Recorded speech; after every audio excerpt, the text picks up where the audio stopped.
आज आष्टी उपसा सिंचन योजना क्रमांक 3 अंतर्गत शिंपोरा ते खुंटेपळ या पाईपलाईनच्या कामाच्या पाहणीसाठी आणि बोगद्याच्या कामाच्या शुभारंभासाठी मंचावर उपस्थित या राज्याचे मुख्यमंत्री, जे मुख्यमंत्री म्हणून पहिल्यांदा बीड जिल्ह्यात आज पाऊल ठेवत आहेत, ते बीड जिल्ह्याला पाणी देण्यासाठी पाऊल ठेवत आहेत, देवेंद्रजी फडणवीस. मंचावर उपस्थित जलसंपदा मंत्री, ज्यांच्या खात्याने या कार्यक्रमाला इथे हे रूप दिलेलं आहे, ते आमच्या शेजारच्या जिल्ह्याचे, ज्यांचे 3 पिढ्याचे अत्यंत चांगले ऋणानुबंध आमचे आहेत, ते राधाकृष्ण विखे पाटील. मंचावर उपस्थित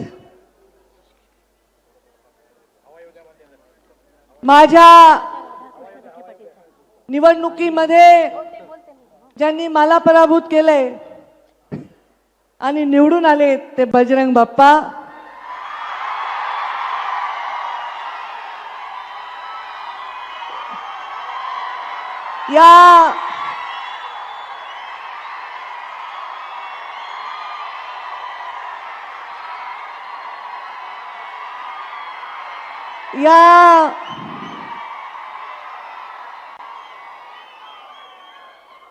या जिल्ह्याचे आमदार, ज्यांना 2009 मध्ये पहिल्यांदा गुलाल लागला, तो भारतीय जनता पार्टीतूनच लागला आणि आता 2024 मध्ये परत आमदार म्हणून निवडून आलेत, ते ज्यांनी ही सभा आयोजित करण्यामध्ये मोठा लोकांचा संग्रह करण्यामध्ये योगदान दिलंय आणि प्रचंड उत्साहाने लोक टाळ्या वाजवत आहेत. राष्ट्रवादीचा खासदार निवडून आला म्हणलं तरी भाजपच्या आमदारांच्या टाळ्या जास्त वाजल्या आहेत, ते आदरणीय सुरेश अण्णा धस. मंचावर उपस्थित आमचे ज्येष्ठ मार्गदर्शक, अनेक वर्ष ज्यांचा संबंध आमच्या परिवाराशी आहे आणि पहिल्यांदा लोकसभा निवडणूक त्यांनी सुद्धा इथून लढली, ते आदरणीय प्रकाशदादा सोळंके. मंचावर उपस्थित माझे सहकारी आमदार नमिता मुंदडा, आताच नवनिर्वाचित आमदार गेवराईचे विजयराजे पंडित आणि बीडचे आमदार संदीप क्षीरसागर. बघा देवेंद्रजी, तुम्ही बघताय ना तुम्ही. आणि मंचावर उपस्थित माजी आमदार, 3 वेळा राहिले का धोंडे साहेब? 3 वेळा झालेत का आमदार? 4 वेळा. भीमरावजी धोंडे साहेब माझ्या वडिलांचे अत्यंत चांगले मित्र आणि आपल्या भाजपचे आमदार राहिले देवेंद्रजी जेव्हा मुख्यमंत्री होते तेव्हा. मंचावर उपस्थित अपक्ष म्हणून निवडून आले होते, युतीच्या शासनामध्ये आमदार राहिलेले साहेबरावजी दरेकर. मंचावर उपस्थित आमच्या शासनात आमचे मुख्यमंत्री जेव्हा देवेंद्रजी होते तेव्हा गेवराईचे आमदार राहिले लक्ष्मण पवार.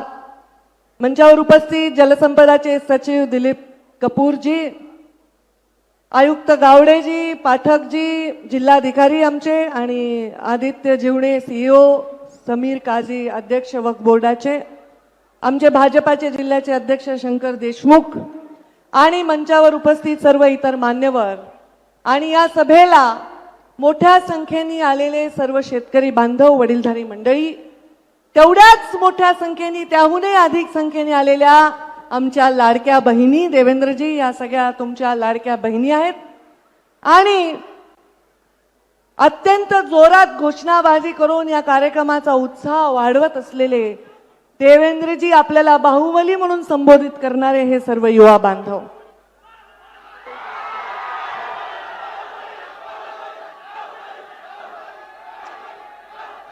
देवेंद्रजी, एक किस्सा आठवला मला की आपण जेव्हा मुख्यमंत्री म्हणून ते तुम्हाला बाहुबली म्हणतात, खरं तर तुम्ही आमच्यापेक्षा ज्येष्ठ आहात, नेते आहात आणि आम्ही ज्या कॅबिनेट मध्ये काम करतो त्याचे तुम्ही प्रमुख आहात. तुमच्याविषयी आदरभावच नेहमी येतो, पण आज ममत्व भाव येतोय. कारण ते तुम्हाला बाहुबली म्हणत आहेत, काही वर्षापूर्वी मला शिवगामिनी म्हणत होते. तर शिवगामिनी बाहुबलीची आई आहे आणि त्याच्यामुळे मला आज तुम्हाला बघताना वेगळाच भाव आला. शिवगामीचं वाक्य असतं, सुरेश अण्णा धस. कुठे गेले? जसं तुम्ही पिक्चरचे डायलॉग म्हणता, आम्ही पण पिक्चरचे डायलॉग म्हणतो. शिवगामीचं वाक्य असतं, मेरा वचन ही है मेरा शासन. आणि जे जाहीर वचन सुरेश धसांना मी दिले तेच माझं शासन आहे. ती गोपीनाथ मुंडेची लेख आहे. बोलणं एक आणि करणं एक आहे, माझ्या रक्तात नाही. आज हा कार्यक्रम सुरेश धसांनी आवर्जून उल्लेख केला. काय उल्लेख केला? 2003 मधला उल्लेख केला. 2003. देवेंद्रजी फडणवीस मुख्यमंत्री महोदय, आपण कदाचित ज्यांना लहानपणापासून पाहत आलात ते प्रमोद महाजन आणि गोपीनाथ मुंडेंचा किस्सा सुरेश धस अण्णांनी सांगितला. अण्णा, मी पण तुम्हाला म्हणते बरं का अण्णा, तुम्ही ताईसाहेब म्हणत नाही. जशाला तसंच आहे आपलं प्रेमाचं नातं. इज्जत आम्ही देतो, पण मला आज आनंद वाटला की त्या 2003 चा उल्लेख झाला. आदरणीय मुख्यमंत्री महोदय, मी तुम्हाला आठवण करून देऊ इच्छिते, म्हणजे तुम्ही सांगू शकता की याचा उगम आपल्या पक्षाच्या नेत्यांकडून झालाय. या ठिकाणी एक सैनिकी छावणी होण्याची प्रस्ताव जॉर्ज फर्नांडिस मंत्री असताना झाला होता. आणि हे पोरं आता घोषणा देत आहेत, युवा आमचे उत्साही, ते कदाचित लहान असतील, रांगत असतील, जन्मलेही नसतील. 2003 यामध्ये प्रमोद महाजनांना एक पत्र मुंडे साहेबांनी 2003च्या जानेवारीत दिलं आणि 19 फेब्रुवारी 2003 ला जॉर्ज फर्नांडिसांना पत्र दिलं की हे 40-42 जे गाव आहेत हे माझे गाव आहेत. तिथे राहणारे माणसं माझे जीवाभावाचे. इथे सैनिकी छावण्या करू नका. इथे शेतकरींचा उदरनिर्वाह शेतीवर जातो. या जमिनी बागायती असून इथे पाणी येण्यासाठी इथे एखादी उपसा सिंचन योजना करा. हे 2003चं त्यांचं पत्र, ज्याचा आवर्जून सुरेश अण्णांनी उल्लेख केला.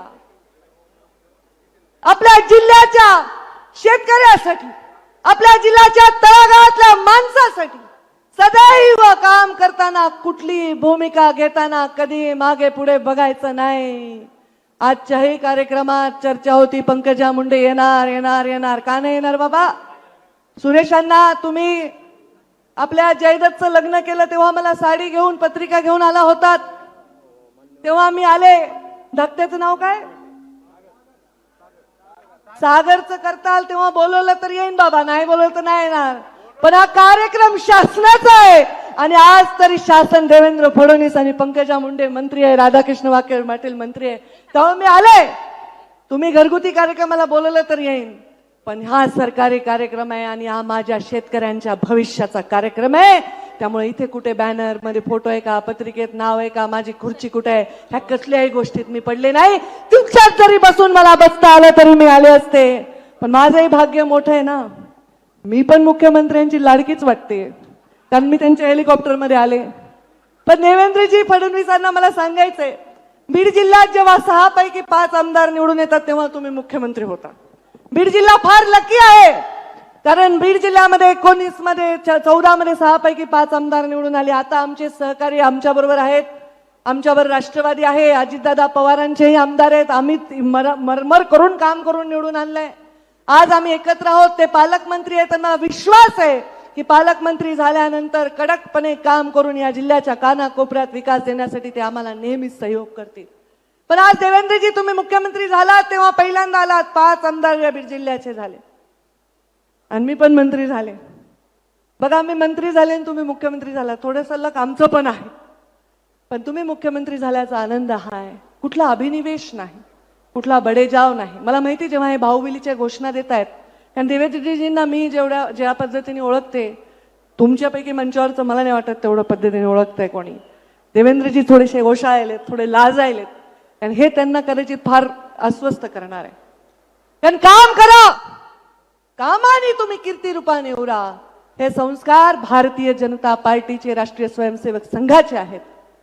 आणि त्यामुळे आज त्या संस्कारात वाढलेला एक माणूस या राज्याचा मुख्यमंत्री झालेला आहे आणि माझ्या बीड जिल्ह्यामध्ये आले आहे. त्यामुळे मी येणार म्हणजे येणार.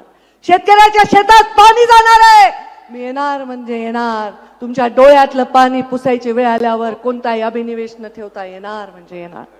कामासाठी, या जिल्ह्याच्या विकासासाठी, या जिल्ह्याची कॉलर टाईट करण्यासाठी कोणताही भेदभाव कधी करणार नाही. सुरेश अण्णांनी पण उल्लेख केला, 5 वर्ष मी मंत्री राहिले, पालकमंत्री राहिले, पण एवढा सुईच्या टोकावरची सुद्धा घटना कधी घडू दिली नाही. या जिल्ह्यामध्ये कानाकोपऱ्यामध्ये विकास करताना कधी कुणाचे जात धर्म विचारला नाही. सुरेश अण्णांसाठी देवेंद्रजी फडणवीस उभे राहिले आणि आम्ही रात्रीचा दिवस एक केला आणि तेव्हा त्यांना निवडून आणलं. ते म्हणले ते हरळ उगवली वगैरे त्यांची भाषा खरंच आहे. काम करणाऱ्या माणसावर हरळ उगवते जर त्याला पद नाही दिलं, आणि त्याला पद देत असताना कधीही कुठल्या गोष्टीचा विचार नाही करणारं काम आम्ही केलेलं आहे. आज या बीड जिल्ह्याचं नाव या देशामध्ये अनेक क्रांतीवीरांमुळे झालं, गोपीनाथ मुंडे, प्रमोद महाजनांमुळे झालं, या जिल्ह्यामधल्या अनेक नेत्यांमुळे झालं. इथे सांगितलं की केशर काकू क्षीरसागर एक महिला असून सतत खासदार राहिल्या, विमलताई पालकमंत्री राहिल्या, प्रीतमताई खासदार राहिल्या. त्यांनी सुद्धा या खुंटेपळची ईसी देण्यासाठी 3 दिवस बसून तिथे ईसी आणून दिली. प्रत्येकाने याच्यामध्ये योगदान दिलेलं आहे. कारण या जिल्ह्याच्या शेतकऱ्याच्या पाठीमागे या जिल्ह्याच्या प्रत्येक पक्षाचा, प्रत्येक विचाराचा, प्रत्येक जातीचा नेता उभा आहे. हे चित्र या राज्यामध्ये जावं ही माझी इच्छा आहे. देवेंद्रजी एकच वाक्य बनून सांगेन, हा जिल्हा आहे ना, जसा सह्याद्री कळला नाही मोगलांना, त्यांनी शिवाजी महाराजांना त्यांना वाटते हे मुठभर सैन्य घेऊन आम्हाला सारखे कसे हरवतात. सह्याद्रीच्या कराकपारीमध्ये फिरणारे मावळे कसे गायब व्हायचे, कसे यायचे, कसे आक्रमण करायचे हे त्यांना कळलं नाही. सह्याद्रीच्या अंगाखेंद्यावर खेळलेल्या शिवबा आणि त्यांच्या मावळ्यांनी मोगलांच्या नाकात दम केला होता. तसा हा माझा जिल्हा सुद्धा आहे. हा गडांचा जिल्हा आहे. गडांवरून राजकारण होत आहे असं बाहेर वाटलं तरी गडांवरून राजकारण होत नाही. गडांच्या गादीवर लोकांना नतमस्तक होतात, पण या जिल्ह्यामध्ये कोणीही व्यक्तीला कधी पूजत नाही. हा जिल्ह्यामधला माणूस विकासाच्या पाठीमागे भक्कमपणे उभा राहिलेला आहे. म्हणून ज्यांच्या पाठीमागे कुणाचा बाप खासदार नाही, आमदार नाही, असेही लोक इथे मोठे नेते झालेले आहेत. आमचे तर वडील नेते होते, तो आशीर्वाद आमचा अधिकचा आहे. पण पायामध्ये कधी माती न लागता, काटा न लागता जीवन जगलेला माणूस जेव्हा काट्यात चालतो त्याचाही सन्मान होतो. असे आमचे नरेंद्र मोदी आमचे प्रधानमंत्री म्हणून आम्हाला लाभलेले आहे. देवेंद्रजी, तुम्हाला प्रधानमंत्र्यांचे आशीर्वाद लाभतात. शेवटी काम सगळे करतात, कष्ट सगळे करतात, सगळ्यांना जीवनामध्ये योगदान असतं. तुम्ही मुख्यमंत्री व्हावं म्हणून आम्ही सुद्धा रात्रंदिवस प्रचार केला, घसा कोरडा करेपर्यंत सभा घेतल्या. आम्हाला माहित होतं की तुमच्या हातामध्ये हे नेतृत्व येणार आहे. नरेंद्र मोदींनी जसा तुमच्या डोक्यावर नेहमी हात ठेवलाय, तुम्ही सुद्धा तुमच्या अनुयायाच्या डोक्यावर हात ठेवून अशी विकासाची कामं करत आलात, करत राहाल आणि बंधकी, भाईचारा ह्या वाढवत राहाल अशी अपेक्षा मी तुमच्याकडनं व्यक्त करते. माझ्या जिल्ह्यामध्ये परत एकदा तुमचं स्वागत करते आणि तुमच्या या कामासाठी, तुम्ही दिलेल्या या सहकार्यासाठी तुमचे मनापासून मी अभिनंदन करते आणि आभार मानते आणि माझ्या वाणीला विराम देते. धन्यवाद. जय हिंद, जय महाराष्ट्र. एबीपी माझा, उघडा डोळे बघा.